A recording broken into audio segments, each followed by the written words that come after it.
ಮಾನ್ಯ ಮುಖ್ಯಮಂತ್ರಿಗಳು ಎಲ್ಲ ಅಧಿಕಾರಿಗಳ ಜೊತೆಗೆ ಸಭೆ ನಡೆಸಿದಾಗ ನಾವು ಕರೆಕ್ಟ್ 10 ಗಂಟೆಗೆ ಅಟೆಂಡೆನ್ಸ್ ಅನ್ನ ಮಾರ್ಕ್ ಮಾಡಬೇಕು ಅಂತ ವಿಷಯವನ್ನ ಎತ್ತಿ ಹೇಳಿದರು. ಇನ್ನು ಸರ್ಕಾರಿ ಕಚೇರಿಯಲ್ಲಿ ಅಧಿಕಾರಿಗಳು ಸಿಬ್ಬಂದಿಗಳು ಇಲ್ಲವೇ ಇಲ್ಲ, ಸಮಯಕ್ಕೆ ಸರಿಯಾಗಿ ಕಚೇರಿಗೆ ಬರ್ತಾ ಇಲ್ಲ ಅಧಿಕಾರಿಗಳು. ಇದು ಪವರ್ ಟಿವಿಯ ರಿಯಾಲಿಟಿ ಚೆಕ್.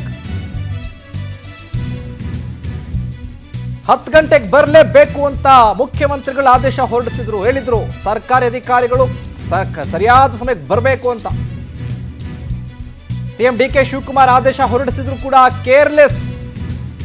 ಸರ್ಕಾರಿ ಕಚೇರಿಯಲ್ಲಿ ಅಧಿಕಾರಿ ಸಿಬ್ಬಂದಿಗಳು ಇಲ್ಲವೇ ಇಲ್ಲ, ಸಮಯಕ್ಕೆ ಸರಿಯಾಗಿ ಕಚೇರಿಗೆ ಅಧಿಕಾರಿಗಳು ಬರ್ತಾ ಇಲ್ಲ. ಬಿಡಿಎ ಕೇಂದ್ರ ಕಚೇರಿಯಲ್ಲಿ ಅಧಿಕಾರಿಗಳ ಕಳ್ಳಾಟ ಈಗ ಬಯಲಾಗಿದೆ ಪವರ್ ಟಿವಿಯ ರಿಯಾಲಿಟಿ ಚೆಕ್ನಲ್ಲಿ. ಸರ್ಕಾರಿ ಕೆಲಸ ಅಂದ್ರೆ ದೇವರ ಕೆಲಸ ಅಂತ ದೊಡ್ಡದಾಗಿ ವಿಧಾನಸೌಧದ ಮುಂಭಾಗದಲ್ಲಿ ಹಾಕಿದ್ದಾರೆ.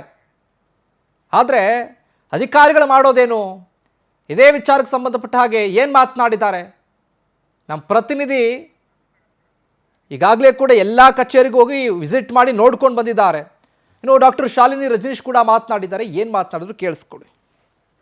ಮಾನ್ಯ ಮುಖ್ಯಮಂತ್ರಿಗಳು ಎಲ್ಲ ಅಧಿಕಾರಿಗಳ ಜೊತೆಗೆ ಸಭೆ ನಡೆಸಿದಾಗ ನಾವು ಕರೆಕ್ಟ್ 10 ಗಂಟೆಗೆ ಅಟೆಂಡೆನ್ಸ್ ಅನ್ನ ಮಾರ್ಕ್ ಮಾಡಬೇಕು ಅಂತ ವಿಷಯವನ್ನ ಎತ್ತಿ ಹೇಳಿದರು.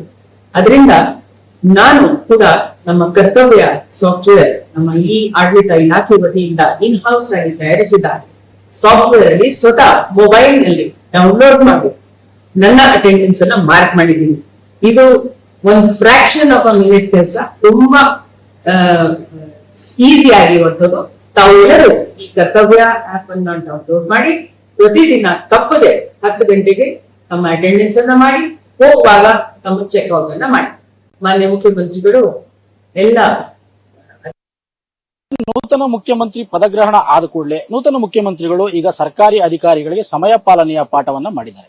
ಅಂದ್ರೆ ಎಲ್ಲಾ ಸರ್ಕಾರಿ ಕಚೇರಿಗಳಲ್ಲೂ ಕೂಡ ಅಧಿಕಾರಿಗಳು ತಮ್ಮ ಒಂದು ಹಾಜರಾತಿ ರಿಜಿಸ್ಟರ್ ಅನ್ನ ಸೆಲ್ಫಿ ಮುಖಾಂತರ ಕರ್ತವ್ಯ ಆಪ್ ಅಲ್ಲಿ ನಮೂದಿಸುವುದು ಈಗ ಕಡ್ಡಾಯ ಅಂತ ಹೇಳಲಾಗ್ತಾ ಇದೆ.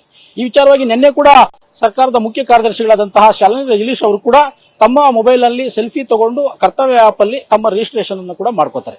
ಈಗ ಎಲ್ಲಾ ಕಚೇರಿಗಳಲ್ಲೂ ಕೂಡ ಈಗ ಇದು ಇಂಪ್ಲಿಮೆಂಟೇಷನ್ ಆಗ್ತಾ ಇದೆ. ಇವತ್ತು ಕೂಡ ನಾವು ಬೆಂಗಳೂರಿನ ಬಿಡಿಎ ಕಚೇರಿಯಲ್ಲಿ ಕೂಡ ಇದ್ದೀವಿ. ಈ ಬಿಡಿಎ ಕಚೇರಿಯಲ್ಲೂ ಕೂಡ ಬಹಳಷ್ಟು ಜನ ಈಗಾಗಲೇ ಬಂದು ಇಲ್ಲಿ ಸೆಲ್ಫಿ ತಗೊಂಡು ತಮ್ಮ ಒಂದು ಕರ್ತವ್ಯ ಆಪ್ ಅಲ್ಲಿ ರಿಜಿಸ್ಟರ್ ಅನ್ನ ಮಾಡ್ಕೋತಾ ಇದ್ದಾರೆ. ಇನ್ನು ಕೂಡ ಇಲ್ಲಿ ಇಂಪ್ಲಿಮೆಂಟೇಷನ್ ಆಗಬೇಕಾಗಿದೆ. ಯಾಕಂತಂದ್ರೆ ಈಗಾಗಲೇ ಇಲ್ಲಿ ಏನಂದ್ರೆ ಎಐ ಮೆಥಡ್ ಕೂಡ ಇಲ್ಲಿ ಇರ್ತಕ್ಕಂಥದ್ದು. ಆ ಎಐ ಮೆಥಡ್ ಅಲ್ಲಿ ಬಂದು ತಮ್ಮ ಒಂದು ಭಾವಚಿತ್ರವನ್ನ ನಿಂತ್ಕೊಂಡಿದ ತಕ್ಷಣ ಸ್ಕ್ಯಾನ್ ಆಗುತ್ತೆ. ಆ ಮುಖಾಂತರ ಅವರ GPS ಜಾಗ ಮತ್ತು ಸ್ಥಳ ಸಮಯ ಕೂಡ ಈಗ ಇಲ್ಲಿ ರಿಜಿಸ್ಟರ್ ಆಗುವಂತದ್ದು. ಅದರ ಜೊತೆಗೆ ಈಗ ಹೊಸದಾಗಿ ಏನು ಈಗ ಮುಖ್ಯಮಂತ್ರಿಗಳು ಆದೇಶ ಏನ್ ಮಾಡಿದ್ದಾರೆ, ಎಲ್ಲಾ ಅಧಿಕಾರಿಗಳು ಯಾವುದೇ ಸರ್ಕಾರಿ ಇಲಾಖೆ ಇರ್ಬೋದು, ಶಾಲಾ ಕಾಲೇಜುಗಳು ಇರ್ಬೋದು, ಅಥವಾ ಇನ್ನಿತರ ಯಾವುದೇ ಅಧಿಕಾರಿಗಳಾದ್ರೂ ಕೂಡ ತಾವು ಕಚೇರಿಗೆ ಬಂದ ಕೂಡಲೇ ಅಂದ್ರೆ 10 ಗಂಟೆಗೆ ಅವರು ಕರ್ತವ್ಯ ಆಪ್ ಅಲ್ಲಿ ತಮ್ಮ ಒಂದು ಹಾಜರಾತಿಯನ್ನ ನಮೂದಿಸೋದು ಕಡ್ಡಾಯ ಆಗಿದೆ.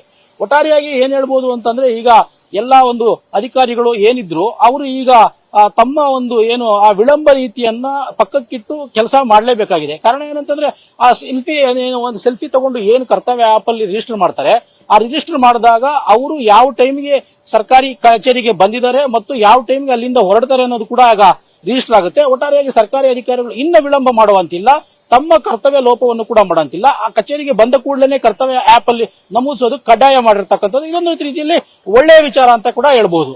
ಕ್ಯಾಮರಾ ಪರ್ಸನ್ ಜಯರಾಮ್ ಜೊತೆ ನಾಗೇಂದ್ರ ಪ್ರಸಾದ್, ಪವರ್ ಟಿವಿ, ಬೆಂಗಳೂರು.